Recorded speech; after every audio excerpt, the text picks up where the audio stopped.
talking about knowledge and self-determination. So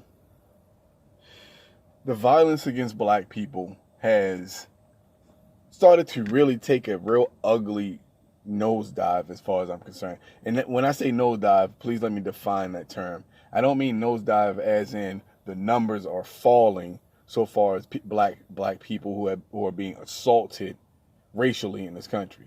I don't mean that. I mean that it's starting to it's sinking into a lowest common denominator kind of grimy way of doing things. This is basically what I mean. Our children have always been in danger in this society. They've always been in danger in this white supremacist society. But they aren't even safe amongst their peers now.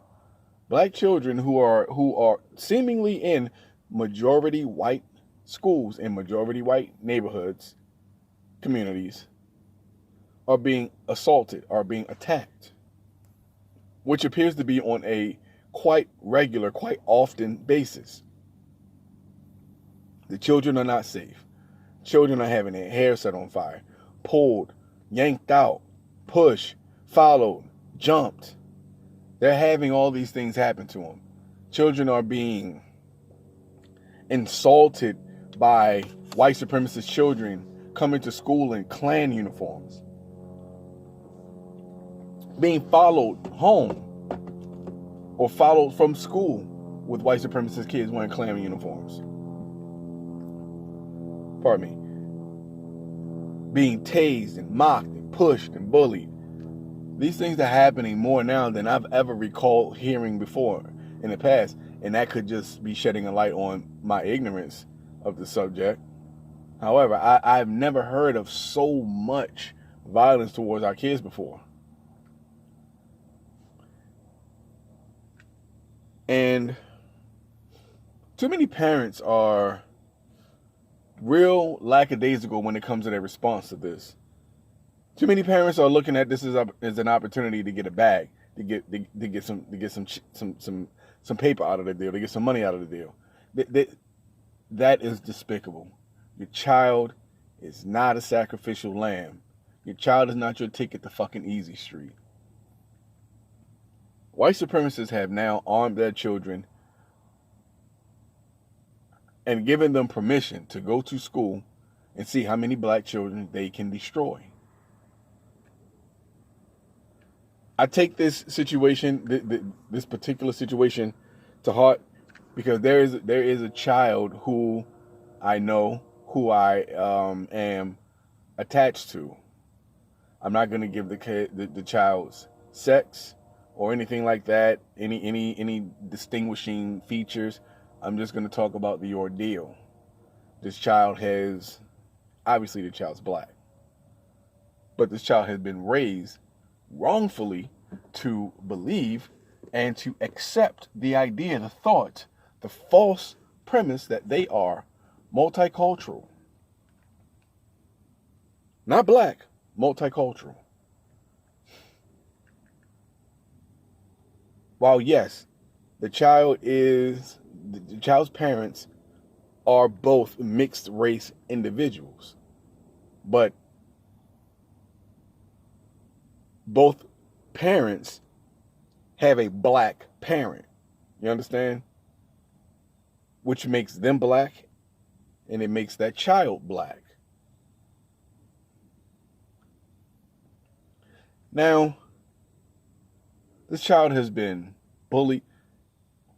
Now we just came out of the COVID shutdown, so this was all happening online. But the child was being bullied, harassed, talked about, and it really destroyed this child's self-esteem and their ego. It crushed their ego, destroyed their self-esteem.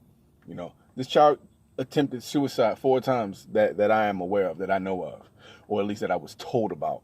4 times. This child isn't even 15 years old yet. Hasn't even gotten into high school yet and has already attempted suicide, from what I understand to be 4 times. And the children who are harassing and bullying this child are white children, obviously. I'm not going to go into too much detail about what's happening, but you guys can pretty much get the picture, you know. This is going on, and it bothers me, one, that I am on the other side of the country and I can't physically be there, but I take that very serious, you know. Our children are precious, they're special. They need to be protected from that type of hatred. They need to be protected from our enemies, essentially. We can't protect them from the entire world, but it is our job as parents to at least prepare them. Not at least, we have to prepare them for the world that they are about to come in contact with. And black children who are not taught about white supremacy are being sent into a battle zone with the Super Soaker. You're being sent into a live war zone with live ammunition with the Super Soaker. With the Super Soaker.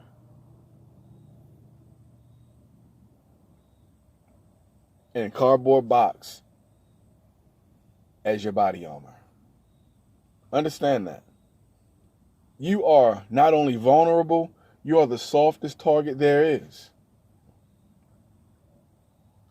Our children are not being taught about white supremacy. They're not being taught about the dangers of the society that we live in, that their lives are on the line at every second of the day. They're not being taught these things, and it's dangerous for them because they go through these experiences. All of a sudden, these white classmates start coming at you, teasing you, messing with you, calling you nigger and all that kind of stuff. You know, really, really going in on you, calling you the N-word, really going in on you. You know, making you feel worse than you've ever felt because you live in a world where nobody told you that this is what happens. Nobody has explained to you that when you get to a certain age, watch out for this.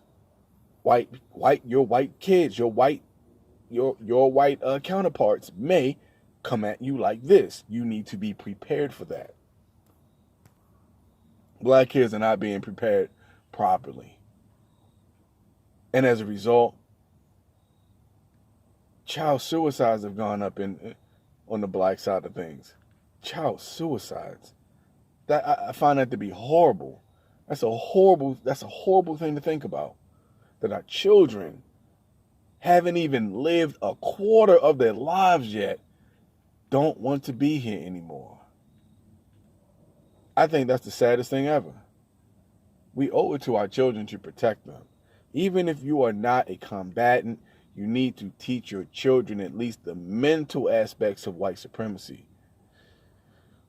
I don't want to ramble on too much longer about this, but I feel very passionate about our children in the black community. You know, I feel very passionate about that. Protecting them, keeping them from harm, not allowing other people to do things to them. And I'm sure a lot of brothers feel this way. I'm sure a lot of black men feel the way I do, which is why they do their best to keep us from being around. But moving forward, if we're not teaching our children about white supremacy and teaching them how to defend and protect themselves mentally, physically, verbally, you know, if we're not teaching our children how to defend and protect themselves, we are doing them a disservice. We're doing them a disservice because we're coming up into a time where, you know, there are way too many black people out here in the world. I'm going to say this. There are way too many black people out here in the world who, when white supremacy actually, you know, digs its claws in them and rears its ugly head, so to speak, they have a tendency to say things like, I can't believe this happened to me. I never thought something like this would ever happen to me. How could something like this happen to me? Why would this happen to me?